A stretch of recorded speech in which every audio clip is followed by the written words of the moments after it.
শিক্ষার্থী বন্ধুরা, তোমরা যারা অষ্টম শ্রেণীতে পড়াশোনা করতেছো, তোমাদের ইংলিশ টেক্সট বইয়ের বাংলাদেশি কুইজিন মানে বাংলাদেশের রন্ধনশিল্প যে পেসেজটি আছে, সেখান থেকে আমি বিগত, তোমরা জানো আগে জেএসসি পরীক্ষা চলেছিল, বিগত জেএসসি পরীক্ষায় যে এই পেসেজটি থেকে যে এমসিকিউগুলো এসেছিলো সেগুলো বাংলা ব্যাখ্যা সহ তোমাদের সামনে তুলে ধরেছি। চলো শুরু করা যাক। তাহলে আমি কোন পেসেজ থেকে এমসিকিউগুলো নিয়েছি? দ্য বাংলাদেশি কুইজিন মানে বাংলাদেশি রন্ধনশিল্প পেসেজ থেকে। আচ্ছা, the use of many spices হচ্ছে হলো মশলা, বিভিন্ন মশলা ব্যবহার, মেড বাংলাদেশি কুইজিন রিচ।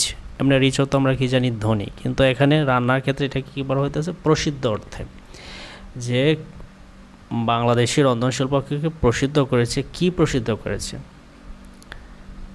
মানে বিভিন্ন মশলার ব্যবহার বাংলাদেশের রন্ধনশিল্পকে প্রসিদ্ধ করেছে। কুইজিন হচ্ছে রন্ধনশিল্প আর স্পাইস হল মশলা।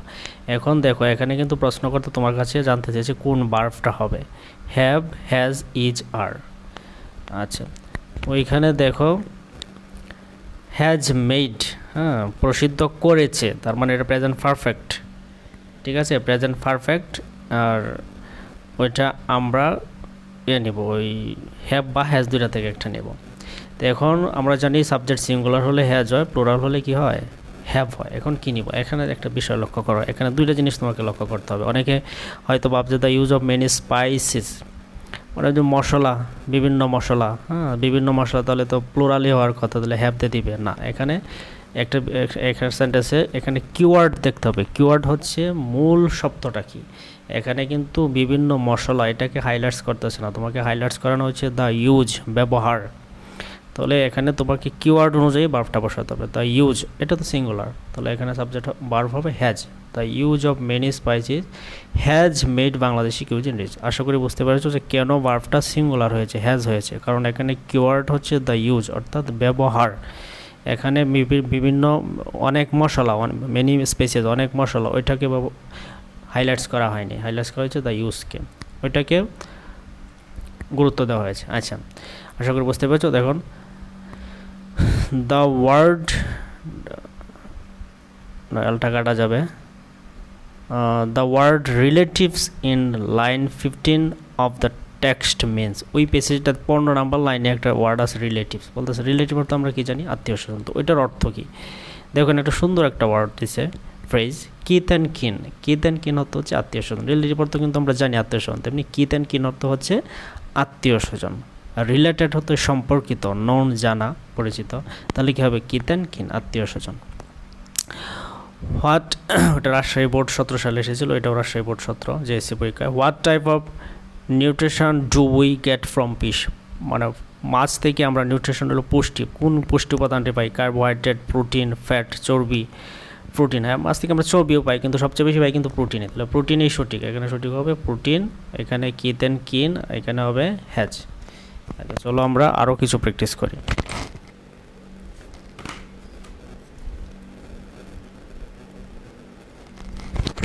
তারপর আছে আমার Bangladeshi cuisine is rich with the use of.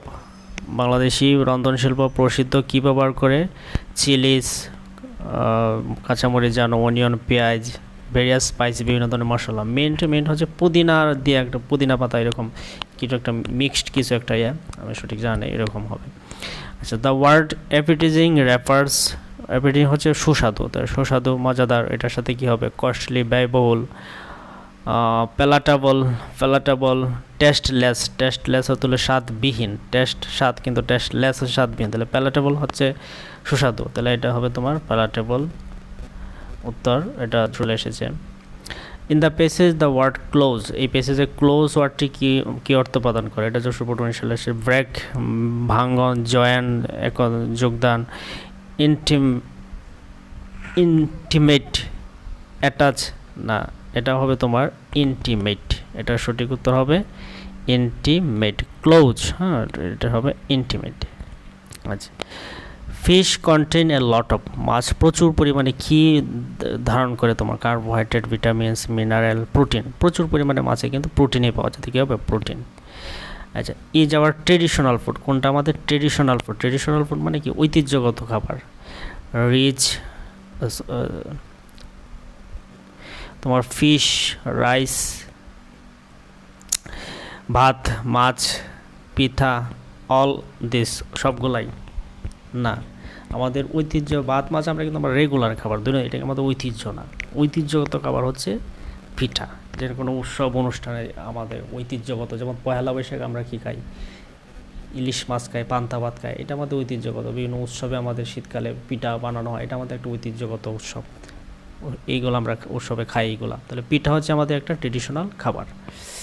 আচ্ছা, এই অপশান অনুযায়ী আমাদের আরও কিছু প্র্যাকটিস আছে, চলো আমরা দেখি।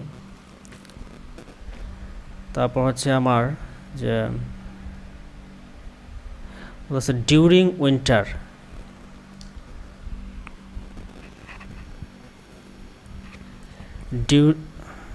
ডিউরিং উইন্টার, ভিডিওটা একটু ঝামেলা করতেছে।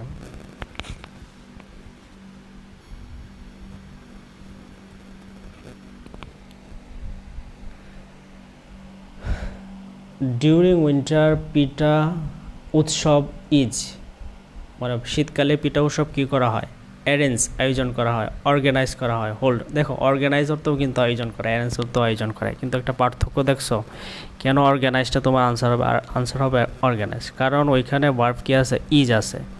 তাহলে পিঠা উৎসব ইজ অর্গানাইজ, যেহেতু এখন দেখো এই যে পিঠা উৎসবটা তো আর নিজে নিজে আয়োজন হবে না, হ্যাঁ, এটা তো কারো কর্তৃক হবে। তার মানে এটা পেসিভ ভয়েস, মানে সাবজেক্ট ওই যে পিঠা উৎসব সে নিজে কাজ করবে না, কারো আমাদের দ্বারা এটা কাজটা কমপ্লিট করা হবে, তার মানে এটা পেসিভ করতে হবে। আর যেহেতু এখানে ইজ অক্সিলারি আছে, তো পেসিভ হলে কী হয়, অক্সিলারির পরে যে ভার্বটা আসবে এটা বি3 দিতে হবে, মানে পার্টিসিপল ফর্ম। তাহলে তোমাকে কী দিতে হবে, অ্যারেঞ্জড, দুইটার অর্থই কিন্তু এক, কিন্তু এটা বি3-তে আছে, পাস্ট পার্টিসিপলে আছে, তো এটাই দিতে হবে তোমার। তো during winter pitha utsav is arranged in our country. The word cuisine in line first of the text mean, প্রথম লাইনে যে কুইজিন ওয়ার্ডটা ব্যবহার করা হয়েছে এটার অর্থ হচ্ছে দ্য স্টাইল অফ ইটিং, মানে খাবারের ধরন, দ্য স্টাইল অফ কুকিং, রান্নার ধরন। কিউজিন হচ্ছে রন্ধনশিল্প, তাহলে এটা হবে দ্য স্টাইল অফ কুকিং, রান্নার ধরন।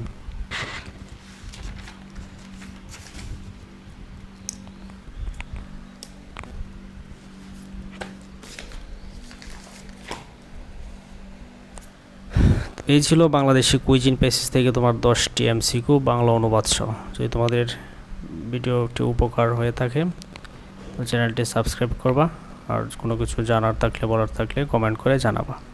Thank you.